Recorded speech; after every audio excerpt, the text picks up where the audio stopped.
जपजी साहिब एक ओंकार सतनाम करता पुरख निरभउ निर्वैर अकाल मूरत अजूनी सैभं गुर प्रसाद जप। आदि सच जुगाद सच है भी सच नानक होसी भी सच। सोचे सोच न होवई जय सोचे लखवार चुपै चुप न होवई जय लाई रहा लिवतार। भुखिया भुख न उतरी जय बन्ना पुरिया पार सह सियानपा लख होए ता इक न चलै नाल। किव सचियारा होविए किव कूड़े टुटे पाल हुक्म रजाई चलना नानक लिखिया नाल। हुक्मी होवन अकाल हुक्म न केहिया जाई हुक्मी होवन जी हुक्म मिले वड्याई।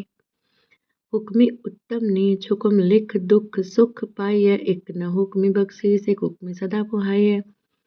हुक्मे अंदर सबको बाहर हुक्म न कोय नानक हुक्मे जे बुझे ताहू में कहे न कोय। धन गुरु नानक धन गुरु नानक।